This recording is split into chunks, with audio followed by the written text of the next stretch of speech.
저의 오늘 수업 발표 주제는 디벗을 활용한 중1 영어 듣기와 말하기 수업 사례입니다. 먼저 발표를 시작하기 전에 디벗에 대한 선생님들의 의견을 좀 듣고 싶어서요. 이 QR코드로 멘티미터에 들어와서 의견을 주시면 감사하겠습니다. 네, QR코드 들어가 주세요. 네, QR코드를 아직 못 들어오신 선생님들께서도 제가 지금 요거 멘티미터를 켜놨기 때문에 이 위에 있는 코드 8661-1827을 치고 들어오셔도 되겠습니다. 우선 첫 번째로 선생님들께 여쭤보고 싶은 질문은요. What do you think are the strong points of debut? debut의 장점이라고 생각되는 것들을 이제 한글 짤막한 단어로 2가지씩 적어주시면 됩니다. 네, debut. 네, 애들은 이름도 모르고 쓰더라고요. 장명 센스 저도 좋다고 생각하고, 그쵸. 도입부든 아니면 활동 중간에 흥미 유발하는 거에도 굉장히 도움된다고 생각합니다. 그래서 참여도 더 많이 하게 되고요. 그쵸. AI와 당연히 관련이 되고, 네, 디지털 리터러시도 함양하는데 도움이 된다고 저도 동의합니다. 네. 일단 시간이 없기 때문에 빠르게 넘어가 보도록 하겠습니다. 두 번째 질문은 What do you think are the weak points of debut? 그렇다면 debut을 사용하시거나 아니면 간접적으로 사용 사례를 들으시면서 debut의 좀 약점이라거나 debut이 우리 교육 현장에 좀 적극적으로 도입되면서 느끼셨던 문제점을 한번 적어주시면 감사하겠습니다. 왜냐하면 저도 지금 1, 3학년 수업을 같이 하면서 그 debut을 물론 들여와서 굉장히 편하기는 한데 그쵸. 기기 차이도 너무 커요. 학교에서 선생과 기기 차이도 너무 크고 처음에 본질 훼손이라고 말씀해 주셨는데 뭔지 알 것 같아요. 일단 디벗 오로지 기기 사용만을 위해 돌아가는 수업들 이런 것들이 문제가 될 수 있고 맞습니다. 작은 화면으로 어쨌거나 태블릿도 작기 때문에 고기 안에만 있는 것만 읽을 수 있고 쓸 수 있다라는 어려움이 있을 것 같습니다. 우선 여기까지만 일단은 살펴보고요. 이제는 다시 PPT로 넘어가서 보도록 하겠습니다. 네, 저는 이렇게 3가지를 주제로 말씀드리려고 합니다. 일단 저희 학교에서는 네이버 밴드를 주요 LMS 시스템으로 쓰고 있지만 몇몇 이제 마음 맞는 선생님들 그리고 구글 클래스룸의 장점을 좀 뼈저리게 느끼신 선생님들이 따로 수업에서 활용을 구글 클래스룸을 하고 있고 특히 저희 학교 같은 경우에는 학급마다 충전함이 있어요. 그렇기 때문에 충전함에 놓고 아이들이 집에 기기를 가져가질 못합니다. 그렇기 때문에 충전을 안 하고 오거나 뭐 놓고 오거나 이런 케이스는 없지만 뭔가 가정과 연계해서 좀 확장된 활동은 불가해서 좀 자료들을 아카이빙하기 위한 목적으로 구글 클래스룸을 사용하고 있고요. 지금 소개드리는 사례가 이제 듣기와 말하기 수업 사례인데요. 연계 수업 사례인데 제가 지금 강서 양천 수업 나눔 평가 교사단에 소속이 돼서 공개 수업도 올해 맡게 되었어요. 그래서 여러 가지 스킬을 생각하다가 그래, 리스닝과 스피킹을 디벗으로 가장 잘 살릴 수 있겠다라고 해서 실제로 연구했고 또 아이들한테 시험해본 사례를 공유 드립니다. 마지막으로는 이제 그래서 스피킹을 무슨 어플로 할 거냐라고 고민을 했을 때 리얼팟하고 패들린만 제가 남기게 됐어요. 그래서 나머지 것들은 왜 시행착오를 겪으면서 버리게 되었는지를 설명드리겠습니다. 일단 구글 클래스룸은 사실 거의 다 사용해 보셨을 것 같은데 이렇게 대면으로 했던 온라인과 블렌디드로 했던 자료들을 이렇게 쭉 아카이빙해서 애들이 집에서도 클릭할 수 있고 아니면 디벗을 사용할 때 좀 이 링크로 들어오세요 막 맨날 QR 띄워주고 이러기가 너무 귀찮으니까 바로바로 여기에 스텝과 함께 올릴 수 있다는 장점이 있습니다. 두 번째로는 소리가 안 나요? 이걸로 좀 더 가깝게 할까요? 왜 갑자기 온거지? 지금 여기도 뭘 건드린 건 아니죠? 음소가 아닌 거죠? 네, 음소가 아니에요. 그럼 저쪽에 문제가. 괜찮을까요? 네네. 소리 들리냐고 물어보세요. 혹시 선생님들 소리 들리실까요? 네, 잘 들려요. 네, 감사합니다. 좀 문제인 것 같아요.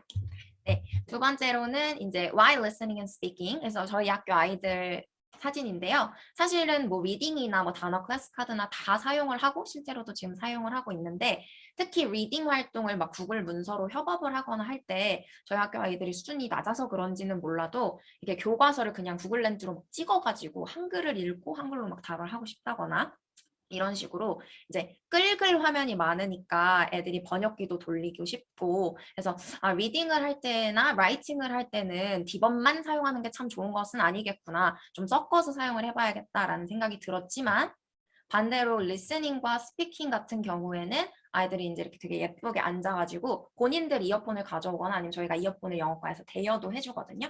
그래서 대여한 이어폰을 가지고 특히 저는 이제 differentiated instruction 분과이기 때문에 개별화 수업에 좀 관심이 많은데 이렇게 디벗을 활용한 듣기 말하기 수업에서 비로소 애들이 자기 속도에 맞게 듣고 여러 번 반복해서 듣고 또 말하기도 각자 좀 생각하는 버전이 다르고 자기가 말하는 수준이 다르잖아요. 그런 것들이 좀 부끄럽지 않게 잘 데이터가 쌓이는 방법이다라고 생각해서 적극적으로 활용하고 있습니다.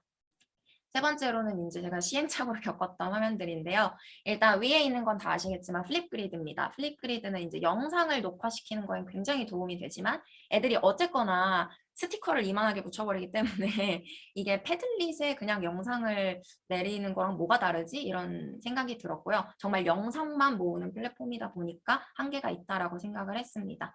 두 번째로 시도했던 거는 스피킹 클래스라는 어플이고요. 얘도 정말 여러 차례 사용을 해봤는데 제가 느꼈던 단점은 아이들이 한 25명이서 시끄러운 반 안에 모여서 아무리 이어폰을 꽂았다고 해도 얘를 이제 말을 못 알아들으니까 아이들이 화가 나고 또 화가 나서 막 소리를 질러대니까 다른 친구들이 더 인식이 안 되고 이런 악순환이 반복돼서 얘도 계속 사용하진 못하겠다라는 판단하에 그냥 숙제로만 주고 있습니다.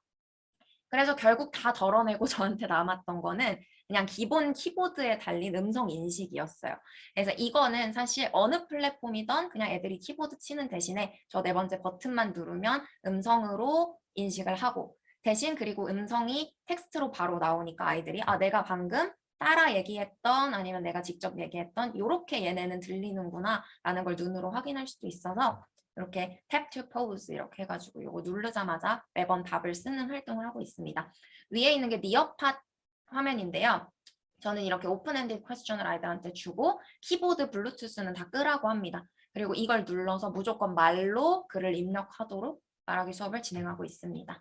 그래서 이제 실제 사례를 말씀드릴 건데요. 전치사, 공간을 나타내는 전치사랑 현재 진행형을 활용해서 사실 1학년이다 보니까 대화 수준은 굉장히 낮아요. 너 이거 어디 있는지 알아? 이거 여기 있어. 이렇게 위치를 말해주고 근데 걔 거기서 뭐 하고 있는 거야? 이렇게 얘기했을 때 걔 여기서 이거 하고 있는 거야 라고 현재 진행형을 같이 섞어서 하나의 좀 긴 대화 호흡을 가져가게끔 했고요. 이거는 실제 학습지입니다. 자, 이제 선생님들 QR이 하나 더 있는데요. 이거는 실제로 학생들한테 제가 수업 때 등교 때 라이브 파티시페이션 버튼으로 눌러서 보여주는 니어팟 화면입니다. 그래서 이 QR코드를 찍어서 들어와 주시면 되겠습니다. 네. 혹은 QR코드 방금 못 찍으신 분들은 join.nearpod.com 여기 들어오셔서 excel925라고 쓰시면 되고요. 제가 계속 진행하는 동안도 중간에 들어오실 수 있으니까 일단은 진행해 보도록 하겠습니다. 이렇게 아이들한테 listen and speak 일단 주제를 알려주고요. 이 장점은요. 아이들 화면을 제가 이제 그때그때 원할 때마다 한 화면 안에 모아서 볼 수가 있고 또 아이들의 말하는 거 그리고 그림 그리는 활동, 뭐 퀴즈 활동 이런 것들이 다 한 큐에 해결될 수 있다는 장점을 저는 그렇게 꼽았습니다. 그리고 학교에서 사용하는 게 안드로이드다 보니까 아이패드와 다르게 아이들의 화면에 락을 걸거나 아이들의 화면을 한꺼번에 컨트롤하거나 하는 게 좀 부족해서 니어팟이라는 장치를 하나 끼고 간다고 생각해 주시면 되겠습니다. 그래서 오늘의 목표를 같이 읽습니다. 그런 다음에 이제 교과서 영상이에요. 교과서를 사실 버릴 수는 없어서 그래서 교과서 영상에서 이제 teacher plays나 students play 중에 저는 students play라 애들이 다 그 이어폰이 있으니까 하는 편인데요. 이렇게 하고 아이들이 직접 본인의 수준에 맞게 Where is the rabbit? 그리고 섀도잉을 하게 됩니다. 학생 화면을 보시면 이제 이렇게 빈 칸이 나오고 거기에 섀도잉으로 말을 할 수 있는데 그때 거길 눌러서 텍스트로 치지 말고 꼭 음성 인식으로 말을 하라라고 얘기를 합니다. 그렇게 했을 때 선생님 화면에는 이렇게 아이들이 누가 참여를 안 하고 답을 안 내는지 혹은 답을 냈는데 어떤 발음을 잘못했는지를 텍스트로 확인을 할 수가 있습니다. 그리고 이 활동도 보통 이렇게 4가지 세트가 나오기 때문에 섀도잉을 동시에 진행을 하고요. 그리고 아이들이 말한 게 자기가 말했던 게 맞는지를 확인할 수 있도록 정확한 인풋을 이렇게 타겟 익스프레션스로 제공을 합니다. 그 다음에 아이들이 왠지 모르겠는데 그림 그리는 걸 너무 좋아해요. 그래서 듣기 활동에 그림으로 표현하기를 꼭 넣는 편입니다. 그래서 this devices only, 뭐 이 디바이스에서만 이 영상을 틀 수 있게 한다. 그러면 제가 이제 대놓고 틀어주는 거예요, 화면에서. 그리고 듣기를 들으면서 아이들이 이제 대사는 안 보입니다. 뿌옇게 블러 처리를 해놔서 들으면서 이제 그림을 그리면 다 무슨 그림을 그리고 있는지가 이제 나올 거예요. 그래서 선생님들이 그리시는 그림을 원래는 시간이 좀 있으면 보고 싶었는데 네, 이런 식으로 나오면 물론 뭐 이렇게 하더라도 딴짓을 안 하는 건 아닙니다만 아이들의 화면이 직접 그 앞에 전자칠판에 보이니까 조금 집중하는 효과는 있습니다. 네, 두 번째도 이제 듣기 활동으로 아이들이 이제 계속 똑같은 프레이즈를 듣는 거예요. 이제 내용만 다른 똑같은 구조의 대화문을 들으면서 그림으로 한번 표현해보고 역시나 target expressions 이렇게 해가지고 정확한 표현이 뭔지를 확인을 할 수 있습니다. 그 다음에는 이제 여기까지는 약간 듣기 그리고 약간의 말하기였다면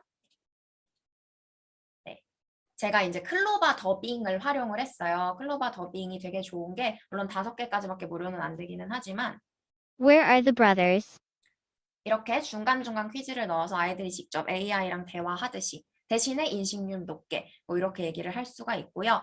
저는 이제 텍스트로 바로바로 보고 싶어서 이런 설정을 했지만 그때마다 음성 인식으로 아이들한테 답을 하도록 할 수도 있습니다. 그러니까 음성 녹음을 받을 수도 있어서 선생님들께서 나중에 피드백 주시기에는 더 좋아 보입니다.